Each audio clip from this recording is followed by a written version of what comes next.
نحمدہ و نصلی علی رسول الکریم اما بعد فاعوذ باللہ من الشیطان الرجیم بسم اللہ الرحمن الرحیم رب اشرح لی صدری ویسر لی امری واحلل عقدۃ من لسانی یفقہوا قولی۔ اس آخری لیکچر میں اب ہم انشاءاللہ یہ دیکھیں گے کہ رمضان المبارک سے کیسے بھرپور فائدہ اٹھایا جا سکتا ہے۔ پچھلے 2 لیکچرز میں ہم نے دیکھا کہ ہمیں خدا کے ابدی ساتھ اور خدا کی ابدی جنت حاصل کرنے کا کیسا شاندار موقع ملا ہے، اور اپنا تزکیہ جو عمر بھر کرنے کا کام ہے، رمضان میں اس کا آغاز، اس میں مزید بہتری لانا کس قدر آسان ہو جاتا ہے۔ تزکیہ خدائی خوف سے خود کو خدائی حدود میں رکھنے کی کوشش میں لگے رہنے کا نام ہے۔ روزہ کے عربی لفظ صوم کا مطلب ہی رک جانا ہے۔ ہمیں خود کو روکنا سیکھنا ہے۔ یہ روکنا، یہ صبر کی ٹریننگ جس کا آخرت میں بے حساب اجر خدائی وعدہ ہے، ہمارے دنیاوی معاملات میں بھی ہمیں ہر جگہ کام آئے گا۔ ہمارے اسپتال، ڈاکٹروں کے کلینک میں اکثریت ان لوگوں کی ہوتی ہے جو صحت کے اصولوں کا خیال نہیں رکھ پاتے۔ شوگر، بلڈ پریشر، دل کے امراض، اس جیسے کئی امراض کی وجہ عموماً ہوتی ہے چٹپٹے مرغن کھانوں کی خواہش پر قابو نہ پا سکنا، صحت کو برقرار رکھنے کے اصولوں پر عمل نہ کر سکنا۔ ہماری ٹریفک صبر سے آ رہی ہے۔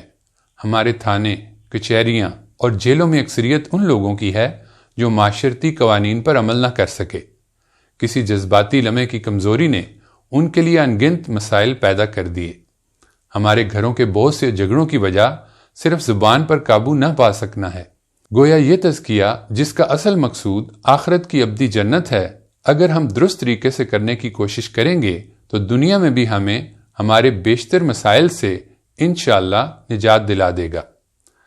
جوں جوں ہم اپنی تربیت کے ذریعے خود کو کنٹرول کرنا سیکھتے جائیں گے، ہماری دنیاوی زندگیوں میں بھی سکون آنا شروع ہو جائے گا۔ آگے بڑھنے سے پہلے اللہ تعالیٰ کا ہدایت اور گمراہی کا قانون بہت اچھی طرح سے سمجھ لیں۔ اللہ تعالیٰ تمام انسانوں کو توحید اور نیکی بدی کے شعور کی فطری روشنی دے کر دنیا میں بھیجتے ہیں۔ شعور کی عمر کو پہنچنے کے بعد زندگی کے سفر میں جب جب نیکی اور بدی کے 2 راہیں آئیں، اگر وہ نیکی کی راہ اپنائے گا تو اس کی اندرونی روشنی میں اضافہ ہونا شروع ہو جائے گا، اور اگر خدا نہ خواستہ غلط فیصلہ کرے گا تو اندر کی روشنی کم ہونا شروع ہو جائے گی۔ اور جیسا ایک حدیث کا مفہوم ہے، بندہ جب غلطی کا ارتکاب کرتا ہے تو اس کے دل پر سیاہ نقطہ پڑ جاتا ہے۔ اگر وہ اس سے باز آ جائے اور توبہ استغفار کرے تو اس کے دل کو صاف کر دیا جاتا ہے، اور اگر وہ اس غلطی کو بار بار کرے تو یہ سیاہی اس کے دل پر پوری طرح چھا جاتی ہے۔ اسی کیفیت کو سورہ مطففین میں آیت 14 میں اللہ تعالیٰ نے یوں ارشاد فرمایا، ہرگز نہیں بلکہ ان کے دلوں پر ان کے عمل کا زنگ بیٹھ گیا ہے۔ شیشہ صاف نہ ہو تو عکس دکھائی نہیں دیتا۔ ٹی وی اسٹیشن سے نشر ہونے والے پروگرام کو اگر ہمارا ٹی وی ہی خراب ہو تو ہم نہیں دیکھ پاتے۔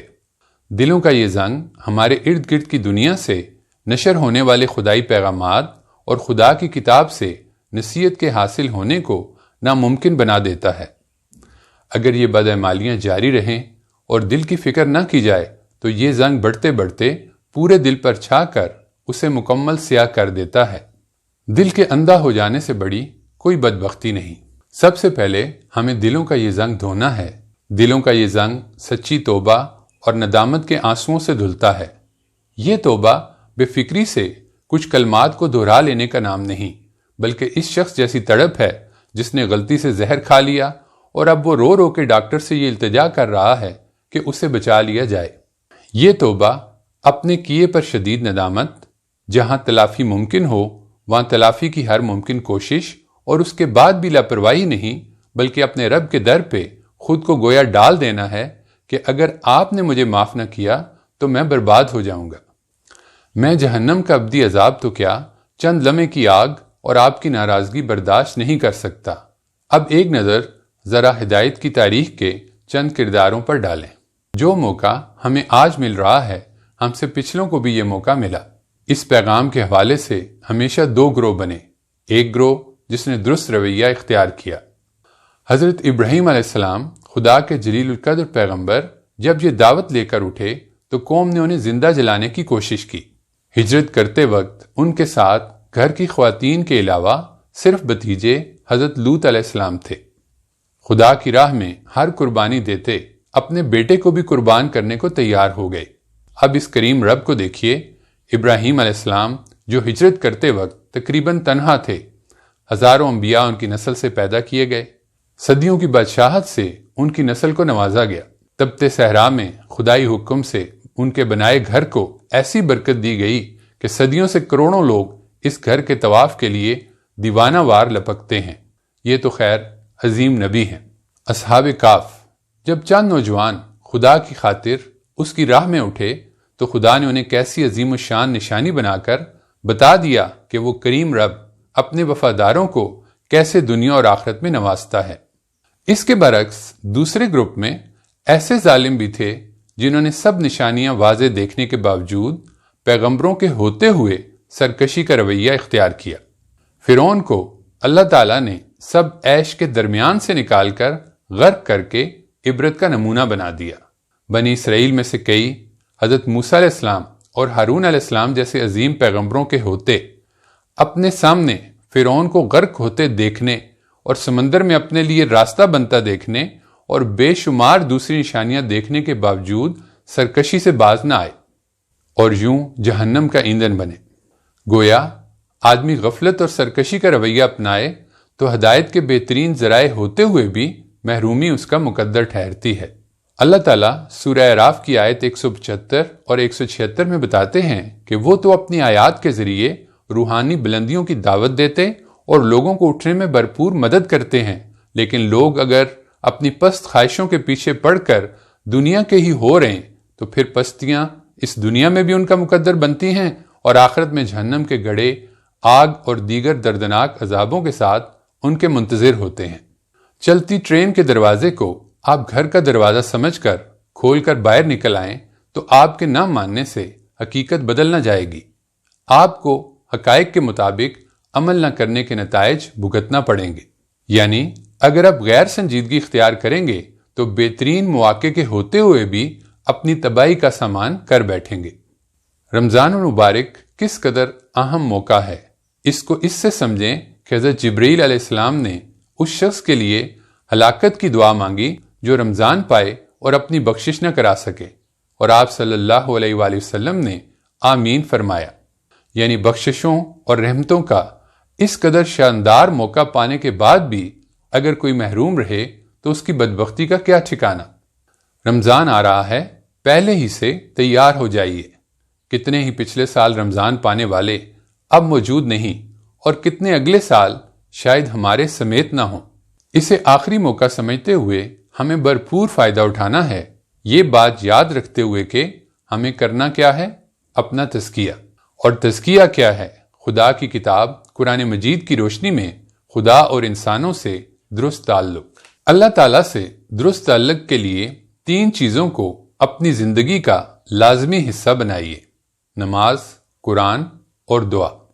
نماز دین کی جڑ اور بنیاد ہے، اسے بہتر سے بہتر بنانے کی کوشش کیجیے۔ نماز کے حوالے سے کتابیں پڑھیے، لیکچر سنیے، نماز کے اذکار کا درست تلفظ اور ترجمہ سیکھیں۔ آپ صلی اللہ علیہ وآلہ وسلم سورہ فاتحہ سے قبل کئی قسم کی مختلف دعائیں کیا کرتے تھے۔ رکوع و سجود کی مختلف دعائیں، 2 سجدوں کے درمیان بھی دعائیں کیا کرتے تھے۔ انہیں یاد کرنے کی کوشش کیجیے، ہو سکے تو کم از کم آخری پارہ اور کچھ طویل صورتیں ترجمہ ذہن میں رکھتے ہوئے یاد کریں تاکہ طویل قیام و سجود کے ساتھ نوافل ادا کر سکیں۔ قرآن ترجمے کے ساتھ پڑھنا اور غور و فکر کرنا اپنے معمولات میں شامل کر لیں۔ قرآنی اور مسنون دعاؤں کی کوئی اچھی سی کتاب خریدیں، صبح شام کے اذکار سیکھیں اور فجر اور مغرب کی نماز کے بعد صبح شام کے اذکار کو اگر ہو سکے تو باقاعدگی سے کریں۔ یہ آپ کا روحانی ناشتہ اور شام کا روحانی کھانا ہے۔ آپ صلی اللہ علیہ وآلہ وسلم کی مختلف مواقع کی تعلیم کردہ دعائیں ترجمے کے ساتھ یاد کریں۔ اپنا ہر معاملہ خدا کے آگے پیش کرنے اور اسی سے مانگنے کی عادت ڈالیں۔ انسانوں سے درست تعلق کی نشانی ہے اپنا محنت سے کمایا ہوا مال ان پر خرچ کیا جائے، اس سے دوسری نیکیوں کی راہیں بھی ہمارے لیے آسان ہو جائیں گی۔ آپ صلی اللہ علیہ وآلہ وسلم نے ارشاد فرمایا، ہر روز صبح کے وقت 2 فرشتے اترتے ہیں، ایک دعا کرتا ہے کہ اے اللہ تو اپنی راہ میں مال خرچ کرنے والے کو اس کا بدل عطا فرما۔ دوسرا فرشتہ کہتا ہے کہ تو مال روک کر رکھنے والے کا مال برباد کر۔ اسی لیے آپ صلی اللہ علیہ وسلم کے حوالے سے آتا ہے کہ رمضان میں آپ کی سخاوت بہت تیز ہواؤں سے بھی زیادہ تیز ہو جاتی تھی۔ غربت اور جہالت ہمارے دو بڑے مسائل ہیں۔ ہمارے ارد گرد پھیلے مسائل دراصل جنت اور اس کے درجات کمانے کے مواقع ہیں۔ اپنے عزیز رشتہ داروں میں کوشش کیجئے کوئی تعلیم کے مواقع سے محروم نہ رہے، غریب نہ رہے۔ رشتہ دار جیسے بھی ہوں ان سے حسن سلوک آپ پر لازم ہے۔ یہ دائرہ بڑھاتے رہیے۔ لوگوں میں دینی شعور کے لیے قرآن پھیلائیے۔ انسان سال کے 11 ماہ اپنے مادی وجود کی دیکھ بھال میں لگا رہتا ہے۔ اس کی خوراک، ضروریات، آسائشیں فوراً مہیا کر دیتا ہے۔ یوں روحانی وجود کے تقاضے دبنے لگتے ہیں، روح نسبتاً کمزور ہونے لگتی ہے۔ روزہ مادی خواہشات پر پابندی لگا کر روح کو اس کے فطری رجحان کے مطابق پروان چڑھنے میں مدد دیتا ہے۔ اس کے نتیجے میں بندہ دنیا سے کٹ کر اللہ کی رضا جوئی کے لیے سرگرم عمل ہو جاتا ہے۔ روح کی نئی زندگی کے لیے پہلے سے پلاننگ کیجیے۔ تہجد کا وقت بہت فضیلت کا وقت ہے۔ سحری سے کچھ دیر پہلے اٹھ کر ہو سکے تو نوافل، استغفار اور دعائیں کیجیے۔ فجر سے ظہر، ظہر سے عصر، عصر سے مغرب، مغرب سے عشاء، عشاء سے سحری تک کا ایک ٹائم ٹیبل بنائیے۔ کب اور کتنا قرآن ترجمے سے پڑھنا ہے، کب نوافل پڑھنا ہے، کب خدائی نعمتوں پر غور کرنا ہے کہ کیا کیا نعمتیں حاصل ہیں اور کیسی کیسی مشکلیں جو دوسروں کو لاحق ہیں ان سے میرے رب نے مجھے بچایا ہوا ہے، کب استغفار کرنا ہے، کب اپنی زندگی کے بارے میں غور و فکر کرنا ہے، اب تک کیا کھویا کیا پایا۔ رمضان کے بعد زندگی کیسی گزارنی ہے، کون کون سی خامیاں دور کرنے اور کون کون سی اچھی عادات اپنانے کی کوشش کرنا ہے، کب آرام کرنا ہے۔ نیٹ پر بہت سی قسموں کے رمضان چارٹ میسر ہیں۔